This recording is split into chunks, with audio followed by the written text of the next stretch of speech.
growing up as well. I didn't really have much of the gear, shorts, socks, boots and everything, but people at my club, the local teammates, would have given me their spare pair of boots, their spare shorts, their spare socks. The little things like driving me to the match, on the way home maybe, do you want to get something in the shop? That sort of bonding is just means so much to me, and that's why I love the GAA so much.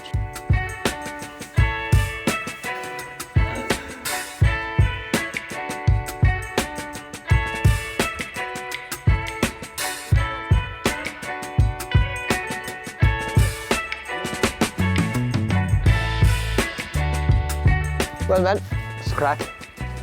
So we're here today to touch on a really, really important topic, I suppose, and that's cultural diversity in the GAA. So got a few interesting lads around. Be interesting to hear your story. So I suppose start with yourself, Ikem. I started playing when I was in primary school. One of the teachers in the school there, he brought me to Gaelic football. Was that like just a little push in the right direction? Was it a conversation at the right time? He just saw me playing rugby and he goes, "Have you ever tried Gaelic football?" And I said, "No, I've never tried it." So he actually stayed out with me 2 hours after school, and he'd done that regularly for a few weeks until I was able to, get a hang of what was going on. I'm obviously now playing county senior, and if he didn't show me how to play, I probably wouldn't be playing it right now. I probably would have stuck to rugby or soccer or something like that, So, yeah, I'll praise him. His name is Dave McMahon from Squawkery Street in Ennis. He's actually sadly passed away now, but yeah, I'll never forget him, His parish was a rival with mine. So he kind of saw past that. Yeah, and he goes, "Yeah, look, I'm going to help you out, even though you're a townie. It's going to help me out, so." It's great to see somebody pour their time and energy into it there. And Exactly. We take it for granted. We know the rules of Gaelic football. Yeah. There's some gammy rules in there now that take there a bit of learning, Yeah, exactly. So yeah, it's been good. I got my family into this as well. My younger brother plays. Is the younger brother any good? He's all right. People are already saying that he's going to be better than me, but look, we'll give him time still, And we're lucky we've got two lads here today that are both teaching too. You've heard, I suppose, the influence a teacher can have. Are you aware of, I suppose, the position you're in, the opportunity you have to do that for other kids? As Ikem said there, sport is a great way of integrating cultures from all around the world into our community. I teach children from in excess of 20 different nationalities. They weren't familiar with the game when I started in the school, but I've really pushed it after school and during school, and they're really making strides. And they're enjoying it, Yeah. Is that the culture in the schools? I had a big interest in GAA, and there was a number of other teachers, and I think for it really to take off in a school, it's about the team around you. It's about the local club opening its doors. Dunamore here have been great, letting us use their facilities for matches. Do you see the same, David, down your way? Yeah, absolutely. We teach students from so many different nationalities. Of course, they try and immerse themselves in our culture, but can we find out a little bit about their culture too? What are the sports that they play? What are the rules of those sports? Can we maybe deliver our sports maybe through their language, and just to make them feel welcome? Maybe it just starts a conversation with them.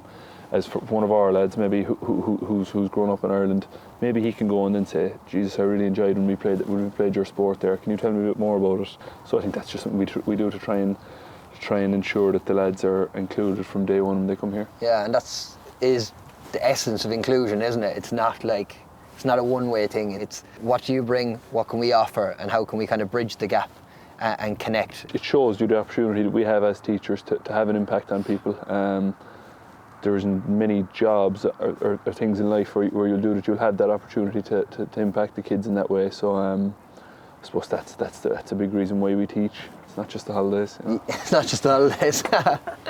You lead me to believe otherwise. But I actually wanted to ask you a couple of questions too, Danny, on your experience. You've had your own experience in the GAA and in the Irish school system. And I started playing around 4th or 5th class. The local man from the club just came and we were playing blitzes against other schools, so I got involved that way. I'd go on the forwards, then every time it was kicked up to me, I'd just run at the goal. I might have taken too much steps sometimes, but then as I got older, I kind of learned the rules a bit better, and I got quite good at it then, so I started enjoying it. So I was playing football at the time as well, so I chose Gaelic over football. Great decision. Yeah, best decision of my life then. Got involved with Meath at under 15s then, and I was like, there's actually something here for me. There's people telling me it's so good to see people from different ethnicities playing the sport. I met boys then from different clubs that became my best friends. So it just shows how big the GAA can be. Some of my best friends now they live probably 20-30 minutes away from me, but playing the same sport is kind of what connected us then. That was the icebreaker, was Yeah, it? Made it easier to... Yeah, because it's hard to just walk into a place, isn't it? definitely, yeah. And then I'd be going to their 18s, their 21st, and now like we're very close. So it just shows that like at the start when I started playing Gaelic, I wouldn't have thought that's how far I would have came. And then even now, just even getting to play in Croke Park at minor, winning All Ireland and stuff like that. So I never thought I'd be here. Growing up as well, I didn't really have much of the gear, shorts, socks, boots and everything, but people at my club, the local teammates would have given me their spare pair of boots, their spare shorts, their spare socks. The little things like driving me to the match, bringing me back home, on the way home maybe do you want to get something in the shop. That sort of bonding is just means so much to me, and that's why I love the GAA so much. And like, you've talked about a load of things there, and you've skimmed over winning an All-Ireland in Croke Park, you know, but it's wonderful to hear that the really important stuff that you hold dear is the support you got from the club to get you started, the person that gave you the extra bit of help to get you involved, the mates that you've made. Most definitely, all my best friends would be coming from the Gaelic background. Even in my club, like, that's what I hold dearest to me. They've helped me through such tough times. I came from a single parent family, so they were always there to support me, get me through school. Even going into college, they said apply for this, apply for that, you'd be good at this. It got me involved in scholarship programs, everything like that. So my club has helped me so much throughout the years that I could never thank them enough. It's class, and I'm sure they're delighted to see how successful you've gone on to be. And I suppose your family are fully involved in the GAA now. It's not just yourself. You've got a crew with you. You're going to take over Meath. I've got two older brothers and then my youngest brother. It was usually me and my older brother Godfrey. I was playing at his age, I was playing a year up with him, so my oldest brother would have been kind of separate to us.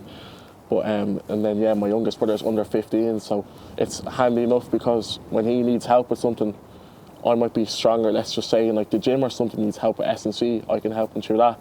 If my other brother's good at kicking, he can teach me that. So it's kind of important to build that family bond and then bring that to the GAA and help my club as much as possible.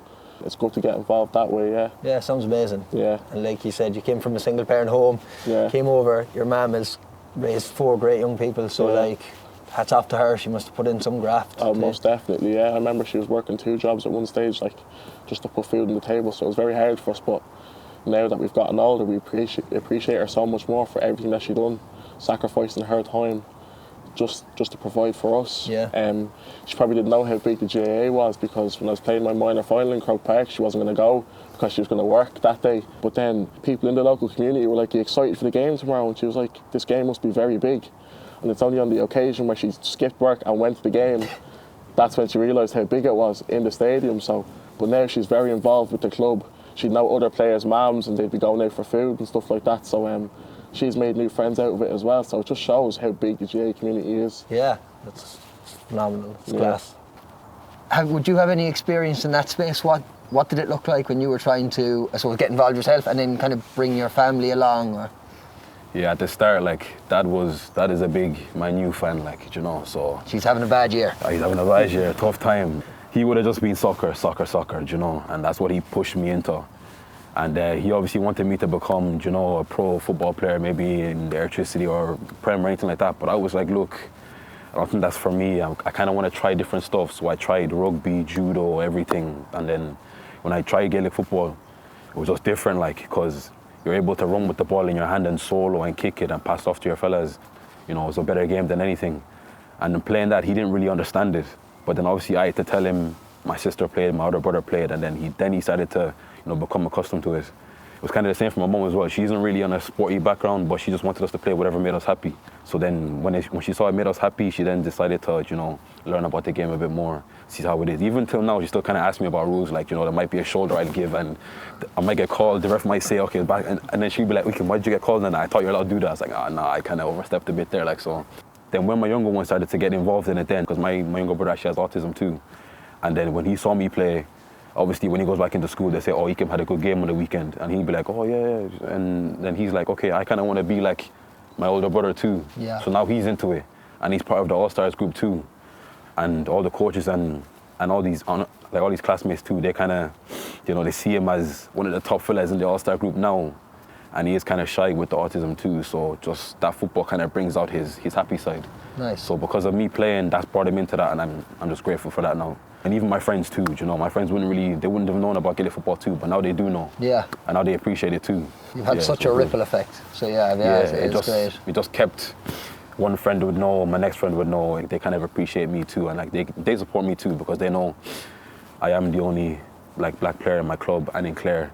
So they see that and they keep bringing me on, and like I said before, that support is a lot. Like, so they're behind me always. So yeah. I just actually want to ask, I suppose you've had a really positive experience. Both of you have had really positive experiences. Is there anything else from your experience that could be learned?